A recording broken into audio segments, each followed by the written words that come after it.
Kaya pa.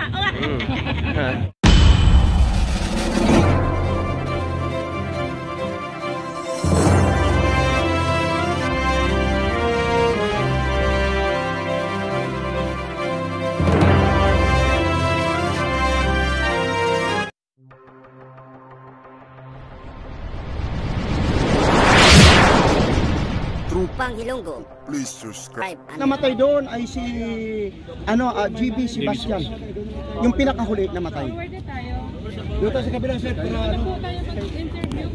Ayan, so ayan po mga kababayan, Ayan. So mga boss idol live na live po si Mandirigma, negosyo po dito po. Ayan, live po yan mga kababayan, paki-like and share na lang po. Andito tayo ngayon na ang hamon niya kay mga Duterte mga kababayan. So ngayon kung masasabi niyo si Duterte ba ay Mandirigma? No, nagkamali kayo. Si Kawaldi po kahit sa kanyang edad, mga boss idol, kahit sa kanyang kalagayan ni Kawaldi, marami po kami, supportive po kami dito ni Kawaldi. Ayan, so ayun po mga kababayan, so marami din pumunta at nag-abang talaga rito. So wala ho tayong nakitang sumipot. Ayan. Idol. Bumpanis ang mga Dutay, bumpanis. Wala kayo mga Dutay, kayo bumpanis. Hello sir, kumusta sir? Kumusta? Balak live, utangin na kayo mga Dutay. Utangin na mga bumpanis kayo. Ano kayo ngayon? Mas bigila, wala pa nito. Kawaldi pa na nag-aabot. Kasi ang sabi ni Baste, kapag bumalik daw sila sa Malacanang, bubombahin nila yung mga Kailocanuan. Hindi naman maganda yun. Dahil daw madaming drug addict. Okay? Sa pagkaalam namin, so daming drug addict sa Davao City. Bakit di niya iyon ang unahin niyang bombahin? Kaya kami mga Ilocano, sumusuporta dito kay Waldy Carbonell. Alam mo, itong duelo, kaya siguro naisip ni Kawaldi dito sa harapan ng monumento ni Gato Ceresal. Kasi si Gato Ceresal sa kayong isang Frances, naghamunan, duelo din. Hinamon siya nung Frances, kinol ni Dr. Ceresal, hindi sumipot yung Frances. Ayan, ang istorya niyan. Dito tayo sir, dito. Tayo. Oo. Ayan. Ayan po si Carbonell mga kababayan. Ayan. Ang dami pong pumunta rito at napakita ng suporta nila kay Carbonell po mga kababayan.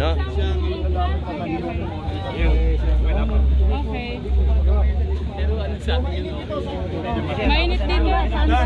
Ako ngayon, talagang si Kawaldi ay isang ganap na Mandirigma dahil pinatunayan po ni Kawaldi yung hamon duelo sa mga Duterte ay talagang dito natin masasabi na talagang dala-dala niya ang buong bayag niya. Wala siyang iniwan sa kanyang pagkatao ng mga boss. Kaya nga hanga po si Mandirigma sa katapangan ni Kawaldi. So ngayon, si Duterte o Baste o sino man sa kanila ay wala pong humarap. Ayun sir, yung mga DDS, yung mga vlogger ng DDS. Shout out pala sa mga Okay. Shout out pala sa mga vlogger ng mga DDS. So nandito po kami ngayon, hindi po kami mga DDS at hindi rin kami kumbaga kami ano lang kami normal lang kami, patas lang kami. No mga boss, wala pong DDS po dito ngayon na dumating. Yung mga vlogger na DDS, magpakatotoo na kayo. Huwag kayong magpakatanga, huwag kayong maging bubo. No, huwag kayong magpakatanga, huwag kayong maging bubo mga boss. Kasi hindi pa kayo nag-isip, no? Hindi pa kayo ang amo ninyo si Duterte, natutulog sa malambot na higaan, naliligo sa naka-jacuzzi, nakasakay sa magandang sasakyan. Pero kayo mga DDS, tagpi na bahay ang inyong tinitirahan, tapos sobrang siksik para kayong mga surot. Siksik kayo dyan kay Duterte na wala naman kayong mapapala, wala kayong pinagkaiba din. Yung mga supporter ni Kibuloy, okay. Yung mga supporter ni Kibuloy, yung mga lahat ng mga membro ni Kibuloy, yung mga membro ng mga... Parang ginagawa niya joke lang. Hindi, sinasadya niya yan, pero naduduwag siya bandang uli. Hindi totoo yung anti-drug war. Yan ay Front up lang. formula para ma-terrorize ang buong bansa. Yes. At habang tayo natatakot, pinapalakas natin ang loob niya. Kaya dapat ang mensahe ko, huwag tayo matakot. Kasi pag pinapalakpakan siya, para nating sinasabi, tama ka, Duterte. Okay na kontente. Hindi ka pa. Eh ngayon sinasabi nila dahil nanalo nga si Donald Trump, eh inilalabas sa mga DDS vloggers na actually 2017 pa pala yung balita na inimbitahan daw ni Trump si Duterte sa Washington. Nung chinek ko, 2017 interview pa pala. Hindi bali po yun. Ang importante, dapat parusahan siya ng Pilipino. Nagkasala siya sa Pilipinas. Okay. Parusahan natin siya. Saan niyo po siya gustong makasuhan? Dito sa Pilipinas o sa ICC? Umarap na naman siya sa akin sa luneta. Eh sa Quadcom, paano sa Quadcom? Ayaw rin humarap. Kaya nga mas mabuti sa luneta eh. Ang problema sa kanya, Ayaw rin eh. gusto niya sa impyerno magkita, hindi ko alam address. Ay, siya lang naman yung napili doon. Kaya lang, sir, kasi maraming nagtatampong mga followers niya. Sinabi niya na magkita-kita sila sa impyerno. Pero nagtatampo sila, ang tagal niya raw dumating. Ano masasabi niyo, Ross? Hindi kaya hindi sumipot ngayon? Hindi, kasi ako kaya di ko nagpunta ron. Pagkat naghahamon siya na sa magkita-kita sa impyerno, hindi ko alam address. At wala kang pamasahe, sir, papunta doon. Hindi ko alam kung saan sasakay. O sige, mga kasama. Sige, sir. Thank you, sir. Thank you po. Ibig ko Pilipinas. Thank you, sir. Sir, any message doon sa mga katulad ng mga vloggers natin na nakasupport kay Duterte? I admit and I apologize, binash ko kayo noon. I hardly bash you. Pero nung kayo ni Trillanes, kasi naman simula nito kong kapanipaniwala eh. Diba? Kaya lang later on, mapapansin ko rin, bakit pili lang yung ano, sabi ko bakit yung kapitbahay kong tulak, Ang kasagutan ko tumaba, dyan, yung iba namatay. kahit na huliman, nahabol din, ang importante yung huling paninindigan ninyo. Manindigan tayo. Tama. Yun. Kung tama rin tayo nung araw, ngayon natin pakita tama tayo. Yes. Ano masasabi nyo kay daw kayo tunay na Muslim? Alam mo, ang pagiging Muslim sa dibdib, Oo. naniniwala ko sa Islam. Ako Tama. po ay haji.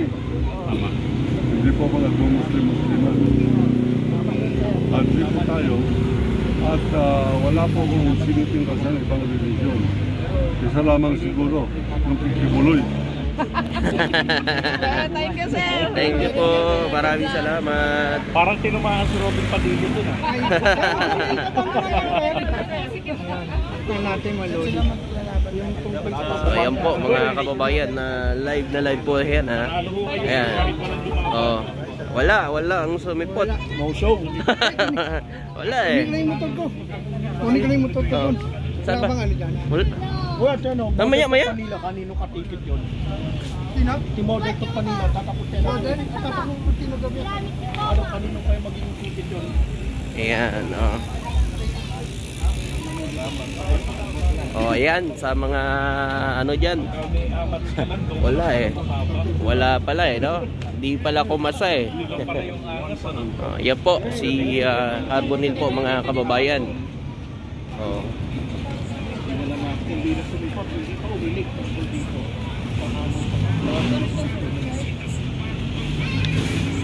Angkat pala di Carbonil mga kababayan ha.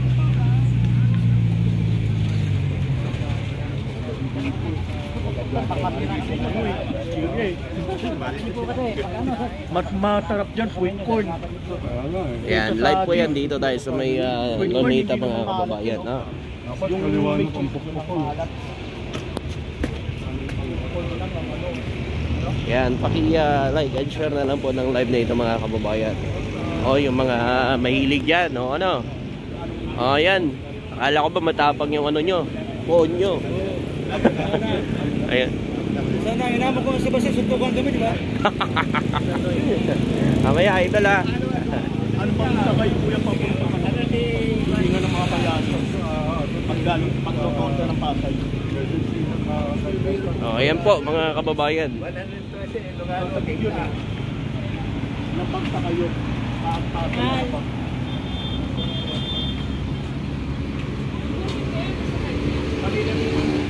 Ayan. Oh, ayan. Mga ano dyan, mga viewers natin, oh, mga didilis dyan. Oh, ayan. Wow. Dito tayo sa malilim. Dito sa malilim. Dito tayo. Dito po sa malilim. Kawaldi. Napakainit. Dito tayo sa malilim. Dito. Dito malilim. Dito mas maganda dito. Ayan. Yan, dito. Dito Kawaldi Ayan, dito. dito. Dito maganda, malilim. Malilim. Dapat makapili natin ito. Yan. Ay, sorry po. Ito maganda, malilim. May tubig ba? Nainom tubig? Kasi makapili dapat kasi. Tubig sana, tubig. Ayan, oo. Nako, wala akong sumipot dito mga kababayan. Oh, ayan na. Asan yung mga nagtatapag-tapangan na ano, dito ngayon, oh. Kakain ng tapang nyo. Anong YouTube channel yan, Idol? Tropang Ilonggo po. Ilonggo? Kaninong... Thank you po. Si Kawal po, 81 years old pero may baby Ilan taon pa. na po kayo, Kawaldi? Iwan. 81. Nagka-baby pa. Hindi mo ko mabuti. Ang iiti. So, Pang si 70, Duterte naman, mga ilang taon na? Drug na yung kaibigan nila sa 77 yata. Nakachinilas, tinatawag na ng 79. Pero pag titignan mo, mukhang 100. Tama. Hindi may nangyari yan dati. Kasi ganun. Malapit na yun. Tayo. Kaya pa. Oo, 80 years old na yan mga kababayan. 81 years old na yan. Pero ganun pa ang galawan ni Carbonel. Grabe, no? Hindi dumating ang mga plastic. Okay. Paano niya babombahin ang Ilocos kung ngayon pa lang ayaw nang dumating? Pinatunayan lang ni Kawaldi ng Palawan. na yung pagiging mandirigma niya. So, napatunayan na ninyo Yes lahat. po, Shout out sa lahat. siya. Luzon, Visayas, mga boss, idol ha. Nationwide, worldwide, pinatunayan ni Kawaldi ngayon sa mga oras na ito, mga boss, yung papa niya. na siya ay ganap na mandirigma. Kaya kung masasabi niyo sa Duterte ay mandirigma, hindi nagkakamali po kayo. Si Kawaldi po ang ganap na mandirigma dahil tumupad siya sa usapan na duelo, hamon. Kaysa naman, tama naman si Kawaldi, meron naman siyang point, no? Na kaysa naman babarilin siya na nakatalikod. Diba? Mas maganda na lang, duelo na lang sila para patunayan talaga. Walang traidoran. Ito, talagang tama. Barilan talaga ng harap-harapan para legit mamatay man siya as in para sa bayan. Ito naman si Duterte, ang nakatakot sa kanila, kayo ba ay pinagbantaan ni Digong ni Duterte? Namun na ako nung araw. Mayor pa siya. Tapos yung aking mga kakilalang media man, pinapatay niya. Mas maano ako magsalita kung hindi ko pinapatay. Kasi siyempre nakahirera na ako. Pantay na laban. Hindi po tayo nag-aasik ng violence. Pero ang tingin ko, ang duelo ay gentleman sa final game yan. Ibig sabihin, Maguino sa Maguino. Wala naman po lang Maguino sa mga Duterte. Madada lang sila. So, yung pantay lang. Yan mga boss ha. So, Ayan. malaking karangalan po ngayon. Nanalo po ngayon si Kawaldi for the peoples of the Philippines. Panalo po siya. Peoples of the Philippines, si Kawaldi ay panalong-panalo. Tama ba? Tama ba? Mga boss? Ang mga duta ay nagtae. Putang ina nyo. Mga duwa kayo putang ina kayo. Mga duta mga duwa kayo putang ina nyo. Ay kayo putang ina. Ilan kasi tatarin ng pino. Hindi Barsaga, ikaw ba yan? Hindi